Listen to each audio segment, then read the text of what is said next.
Hello friends, स्वागत है आपका क्वालिफाइड स्टडी 99 चैनल में। दोस्तों, आज फिर मैं ये दूसरा सेट लेके आया हूँ। इसमें भी 75 क्वेश्चन है, तो आप इन क्वेश्चन को बहुत ध्यान से पढ़ें। और ये बहुत ही इंपॉर्टेंट क्वेश्चन है। आने वाले ITI एग्जाम, CTI एग्जाम या कोई भी टेक्निकल एग्जाम हो, सभी एग्जाम के लिए बहुत ही हेल्पफुल क्वेश्चन है ये। और आशा करता हूँ आपको ये वीडियो बहुत ही अच्छी लगी, तो आप इसको बहुत ही ध्यानपूर्वक देखें। ये वीडियो ज़्यादा लंबी नहीं होगी, वही 15 से 20 मिनट के आसपास बनेगी ये। तो और इसमें आपको 75 क्वेश्चन मिलेंगे। तो ठीक है फ्रेंड्स, शुरू करता हूँ मैं। क्वेश्चन नंबर 1 है, यदि एक मरीज मुंह से श्वसन प्रक्रिया सही ना करे तो प्राथमिक उपचार को निम्नानुसार करना चाहिए। तो इसका आंसर होगा हमारा ऑप्शन नंबर ए, तुरंत चिकित्सा सहायता ढूंढें। यदि मरीज को सांस सही से नहीं आ रही है और श्वसन क्रिया अगर वो सही से नहीं कर पा रहा तो तुरंत ही चिकित्सा सहायता उसकी ढूंढें। ठीक है फ्रेंड। क्वेश्चन नंबर 2 की बात करूँगा मैं, स्तंभों का मिलान करें। ठीक है फ्रेंड, तो इसमें ये दिया हुआ है वर्ग ए, वर्ग बी, वर्ग सी, यानी कि जो आग होती है हमारी, 4 प्रकार की आग होती है। वही चारों टाइप्स आग के 4 टाइप्स दिए गए हैं, 4 प्रकार की आग होती है। तो इसमें आपको सही मिलान करना है इसका। तो इसका आंसर होगा हमारा ऑप्शन नंबर ए। ठीक है फ्रेंड्स, तो आगे बढ़ूँगा मैं। क्वेश्चन नंबर 3 की बात करूँगा मैं, चित्र में प्रदर्शित संलग्न वस्तुओं की प्रक्रियाओं को बताएं। तो इसका आंसर होगा हमारा ऑप्शन नंबर ए, बेलनाकार वस्तु का व्यास नापा जा रहा है। ये देख रहे हैं आप, ये कोई बेलनाकार वस्तु है, उसका व्यास चेक किया जा रहा है। ठीक है। क्वेश्चन नंबर 4 की बात करूँगा मैं, चित्र में दर्शाया गया चिन्ह किस वर्ग में आता है। तो इसका आंसर होगा हमारा option number A, mandatory sign. Question number 5 है, शंकु और कोणीय दोनों मापनों हेतु इनमें से कौन सा औजार प्रयोग किया जा सकता है। तो इसका आंसर होगा हमारा ऑप्शन नंबर ए, ज्यावार, यानी कि साइन बार। ठीक है फ्रेंड। क्वेश्चन नंबर 6 की बात करूँगा मैं, साइन बार का साइज डैश से लिया जाता है। तो इसका आंसर होगा हमारा ऑप्शन नंबर बी, दोनों रोलर के केंद्रों के बीच की दूरी से। ठीक है फ्रेंड, बहुत ही इंपॉर्टेंट क्वेश्चन है। क्वेश्चन नंबर 7, मास्टर गेज की परिशुद्धता कितनी होती है। तो मास्टर गेज से आप अंदाज़ा लगा ही सकते हैं कि इसकी तो बिल्कुल एक्यूरेसी एकदम कितनी होगी। तो इसका आंसर होगा हमारा ऑप्शन नंबर बी, 0.0001 इंच। ठीक है फ्रेंड। क्वेश्चन नंबर 8, डायनोमीटर एक युक्ति जिसका प्रयोग निम्न के मापन में किया जाता है। तो इसका आंसर होगा हमारा ऑप्शन नंबर बी, धातु कर्तन के दौरान बल। क्वेश्चन नंबर 9 है, नर्म धातु की फाइलिंग करते समय फाइल दांत धातु के छोटे कणों से जम जाते हैं, फाइल को इससे साफ किया जाना चाहिए। तो इसका आंसर होगा हमारा option number D, file card का प्रयोग करके। क्वेश्चन नंबर 10 है, फाइल इससे निर्दिष्ट होता है। तो इसका आंसर होगा हमारा ऑप्शन नंबर सी, लंबाई, आकार और काट का प्रकार। और क्वेश्चन नंबर 11 है, आरी में हस्त संक्रिया हेतु ब्लेड की सामान्य लंबाई होती है। तो इसका आंसर होगा हमारा ऑप्शन नंबर ए, 250 से 350 mm। क्वेश्चन नंबर 12 है, हैक्साइंग के समय ब्लेड के दांते किस दिशा में रहने चाहिए। तो इसका आंसर होगा हमारा ऑप्शन नंबर ए, सामने की तरफ। और क्वेश्चन नंबर 13 की बात करूँगा मैं, प्लेन कार्बन इस्पात की लौहकारी इस तापमान पर की जाती है। तो इसका आंसर होगा हमारा option number D, 1300 degree Celsius. Question number 14, शक्ति हथौड़ा आरी में कृक्चन घटित होता है। तो इसका आंसर होगा हमारा ऑप्शन नंबर ए, अग्र स्ट्रोक। क्वेश्चन नंबर 15 है हमारा, कौन सा हैंड टूल प्राय फोर्जिंग एवं रिवेटिंग में प्रयोग होता है। तो इसका आंसर होगा हमारा option number C, ball peen hammer. Question number 16 की बात करूँगा मैं, एक अनुभागीय आयाम बढ़ाने की प्रक्रिया है। तो इसका आंसर होगा हमारा ऑप्शन नंबर सी, अपसेटिंग। और क्वेश्चन नंबर 17, निम्न में से कौन प्रक्रिया को केस हार्डनिंग कहते हैं। तो इसका आंसर होगा हमारा ऑप्शन नंबर बी, कार्बोराइजिंग। दोस्तों, मैं इसलिए फास्ट चल रहा हूँ कि इससे आपका समय कम लगे और आपको ज़्यादा से ज़्यादा क्वेश्चन की प्रैक्टिस हो सके। क्वेश्चन नंबर 18 की बात करूँगा मैं, वो प्रक्रिया जिसमें स्टील को इसके कार्बन पदार्थ के आधार पर एक उपयुक्त तापमान पर गर्म और पर्याप्त समय के लिए रखा जाता है और फिर भट्टी में धीरे धीरे ठंडा किया जाता है, कहलाती है। ये प्रक्रिया क्या कहलाती है। इसका आंसर होगा हमारा ऑप्शन नंबर बी, एनीलिंग। ठीक है फ्रेंड्स। क्वेश्चन नंबर 19 की बात करूँगा मैं, एनीलिंग में शीतलन किया जाता है। तो इसका आंसर होगा हमारा ऑप्शन नंबर सी, बहुत धीरे धीरे। क्वेश्चन नंबर 20 हमारा, नाइट्राइडिंग विधि में NH3 गैस गुजारी जाती है जब तापमान होता है। तो इसका आंसर होगा हमारा ऑप्शन नंबर ए, 500 डिग्री सेंटीग्रेड से 560 डिग्री सेंटीग्रेड तक। और क्वेश्चन नंबर 21 की बात करूँगा मैं, संवेदक परिमापी किस काम में प्रयोग होता है। तो इसका आंसर होगा हमारा ऑप्शन नंबर ए, 2 मिलन पृष्ठ के बीच का अंतर जाँचने हेतु। और क्वेश्चन नंबर 22, एक बड़े व्यास का वृत्त या चाप बनाने के लिए किस कंपास का प्रयोग किया जाता है। तो इसका आंसर होगा हमारा option number C, temple compass. अगर हम छोटे गोले बनाते हैं और या वृत्त बनाना चाहते हैं तो तुम ये हमारा जो नॉर्मल कंपास होता है इसी से काम हो जाता है। लेकिन हम अगर बड़े व्यास या बड़ा वृत्त बनाना चाहते हो तो उसके लिए हमें ट्रैवल कंपास का यूज़ करना होता है। और क्वेश्चन नंबर 23 की बात करूँगा मैं। सेंटर पंच निम्नलिखित पदार्थ का बना होता है, तो इसका आंसर होगा हमारा option number D, high carbon steel. और क्वेश्चन नंबर 24 है, मार्किंग करते समय रेफरेंस सतह डैश के द्वारा मिलती है, तो इसका आंसर होगा हमारा ऑप्शन नंबर सी, काम करने के लिए ड्राइंग। ठीक है फ्रेंड्स। क्वेश्चन नंबर 25 की बात करूँगा मैं। किस तरह का बोल्ट ज़्यादातर इस्तेमाल होता है, तो इसका आंसर होगा हमारा option number C, hexagonal bolt. और क्वेश्चन नंबर 26 है, 15 mm से 50 mm के बीच पाइप को पकड़ने के लिए निम्न में से किसका प्रयोग होता है, तो इसका आंसर हो जाएगा हमारा option number C, pipe wrench. और क्वेश्चन नंबर 27, प्लेन वाशर की मोटाई डैश रखी जाती है, तो इसका आंसर होगा हमारा option number C, dy/8। Black bolt उत्पादन के अनुसार होते हैं इन्हें, तो इसका आंसर होगा हमारा ऑप्शन नंबर बी, इन्हें फोर्जिंग करके तैयार करते हैं। और क्वेश्चन नंबर 29 है, बहुमात्रा उत्पादन में किसका प्रयोग वर्क पीस को क्लैंप करने के लिए करते हैं, तो इसका आंसर होगा हमारा 29 इसका आंसर है हमारा ऑप्शन नंबर डी, फिक्सर। ठीक है। क्वेश्चन नंबर 30 की बात करूँगा मैं। ड्रिल जिग पुश प्रायः होते हैं ताकि, तो इसका आंसर होगा हमारा ऑप्शन नंबर डी, टूल को सही गार्ड करेगा, बुश लंबे समय तक चल सके। और क्वेश्चन नंबर 31 की बात करूँगा मैं। जिग का प्रयोग किया जाता है, तो इसका आंसर होगा हमारा ऑप्शन नंबर ए, ड्रिलिंग, रीमिंग व टैपिंग आदि क्रियाओं के लिए। क्वेश्चन नंबर 32 है, व्यापक उत्पादन में टूल का मार्गदर्शन करने और जॉब को कसकर पकड़ने के लिए निम्नलिखित में से किसका प्रयोग किया जाता है, तो इसका आंसर होगा हमारा ऑप्शन नंबर सी, जिग। और 33 क्वेश्चन नंबर की बात करूँगा मैं। लेथ स्पिंडल में होता है, तो इसका हमारा आंसर होगा ऑप्शन नंबर बी, बाहरी थ्रेड। क्वेश्चन नंबर 34 है हमारा। कोन पुली हेड स्टॉक में बैक गियर मैकेनिज्म का प्रयोग डैश के लिए होता है, तो इसका आंसर होगा हमारा ऑप्शन नंबर स्पिंडल की गति कम करने के लिए। और क्वेश्चन नंबर 35 की बात करूँगा मैं। लेथ के निम्न में से किस कार्य में स्पिंडल गति न्यूनतम होती है, तो इसका आंसर होगा हमारा ऑप्शन नंबर डी, थ्रेड कटाई या थ्रेड कटिंग। ठीक है। और क्वेश्चन नंबर 36 है, फिक्स स्टडी के फिंगर फिट होते हैं, तो इसका आंसर होगा हमारा ऑप्शन नंबर बी, 120 डिग्री के कोण पे। क्वेश्चन नंबर 37 है, निम्नलिखित किस लेथ भाग को पावर फीड के साथ नहीं दिया जाता, तो इसका आंसर होगा हमारा option number B, compound rest.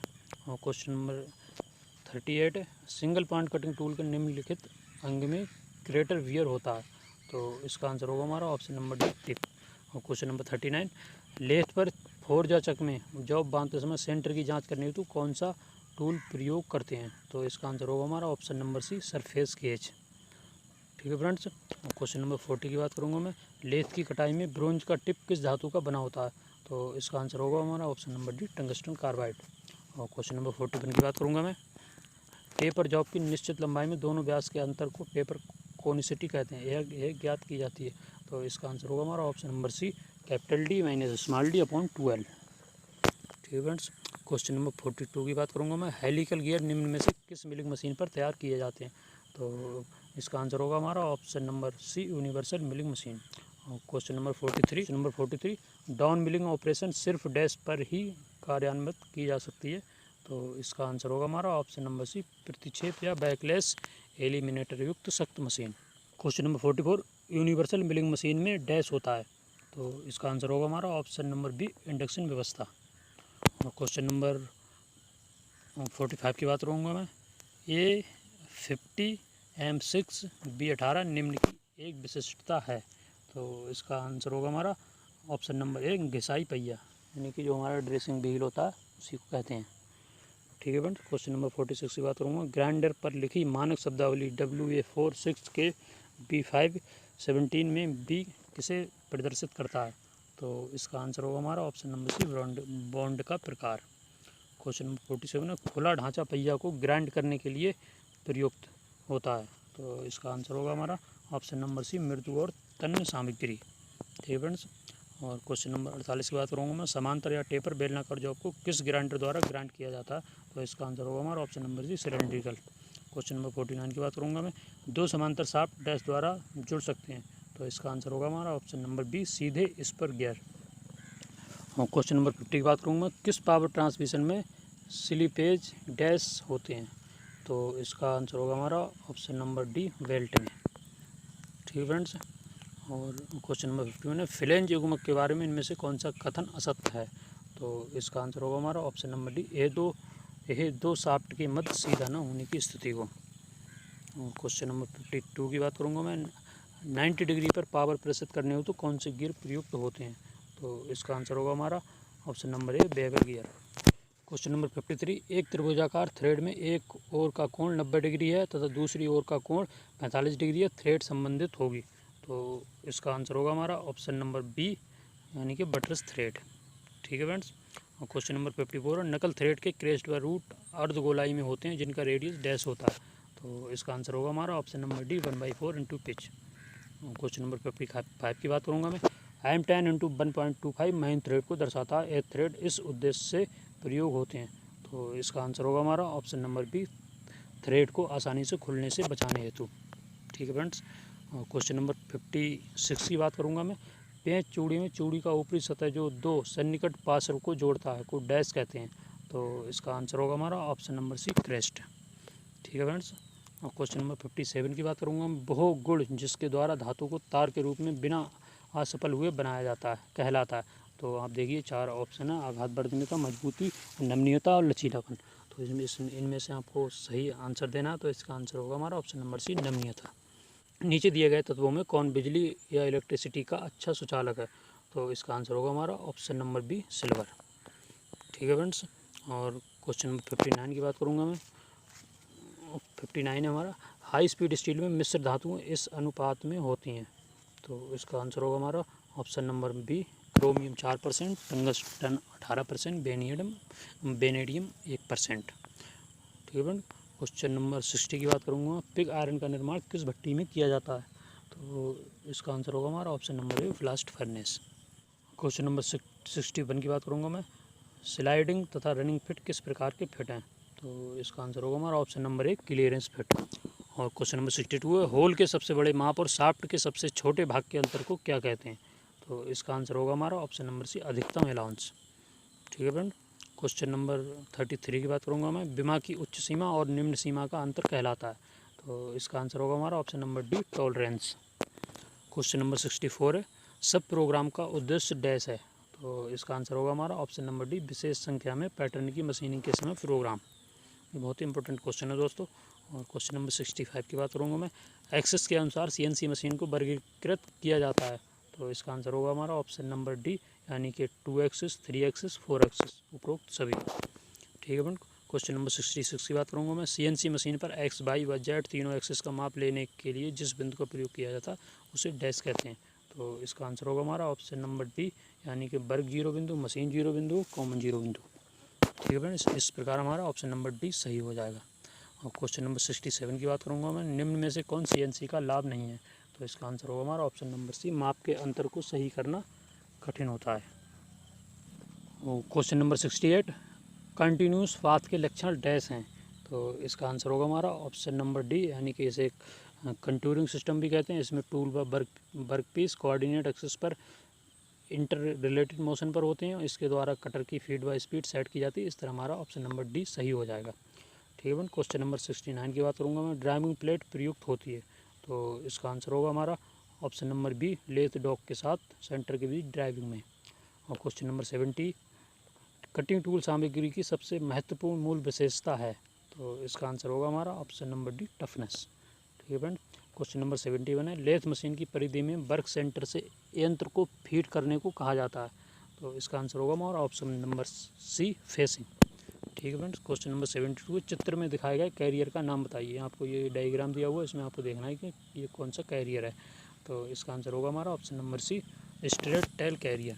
Question number 73, spelter का गलनांक होता है। दोस्तों ये बहुत ही इंपॉर्टेंट क्वेश्चन है और बहुत बार सीधे सीधे एग्जाम में आता है। आपको इसकी केवल ये इसकी जो डिग्री दी हुई है आपको याद रखना है। तो इसका आंसर हो जाएगा हमारा ऑप्शन नंबर डी, यानी कि 650 डिग्री सेंटीग्रेड स्पेल्टर का गलनांक 650 डिग्री सेंटीग्रेड होता है। इस तरह ही आप इसको याद कर लें। 74 नंबर क्वेश्चन की बात करूँगा मैं, जस्ता एवं जस्तीकृत लोहे के सोल्डरिंग के लिए एक अच्छा तन्य अम्लीय फ्लक्स है। तो इसका आंसर होगा हमारा option number C, hydrochloric acid. ठीक है फ्रेंड्स। और क्वेश्चन नंबर 75 की बात करूँगा मैं, मिस्र शोल्डर पिघलता है? ये भी बहुत इंपॉर्टेंट क्वेश्चन है, बहुत बार एग्जाम में आया हुआ क्वेश्चन है। तो मिस्र शोल्डर पिघलता है, इसका आंसर होगा हमारा option number C 183 degree centigrade से 255 डिग्री सेंटीग्रेड तक। तो दोस्तों ये 75 क्वेश्चन थे जो मैंने आपके सामने पूरे कर दिए हैं, और इस तरह एक वीडियो मैंने इससे पहले भी बना दिया आपको 75 क्वेश्चन है उसमें। तो इस तरह मैं आपको 10-12 सेट इस तरह ही आपको 75 क्वेश्चन कराऊंगा। तो आपके ये क्वेश्चन लगभग 750 के आसपास क्वेश्चन ये होंगे आपका। और इससे पहले भी मैंने आपको 5 वीडियो उपलब्ध करा दी 200 क्वेश्चन की लगभग। तो आप इस तरह से बहुत मटेरियल हो जाएगा, और मैं लगातार जब तक आपका एग्ज़ाम नहीं होगा तब तक आपको CTI संबंधित और ITI एग्ज़ाम के लिए ऐसी क्वेश्चन उपलब्ध कराता रहूँगा। तो यदि आपने मेरा चैनल सब्सक्राइब नहीं किया तो आप चैनल को सब्सक्राइब कर लें, जिससे कि कोई भी वीडियो आती है आपको उसका नोटिफिकेशन मिल जाएगा और आप उन क्वेश्चन को पढ़ सकेंगे। तो ठीक है फ्रेंड्स, आप अगर आपको वीडियो अच्छी लगे तो आप इसमें लाइक कर दें, और आपको अगर कुछ भी कमी लगती है तो आप कमेंट में लिख दें, मैं आगे उसमें सुधार करने की कोशिश करूँगा। और ठीक है फ्रेंड्स, इसी के साथ मैं अपनी वीडियो समाप्त करता हूँ। जय हिंद, जय भारत।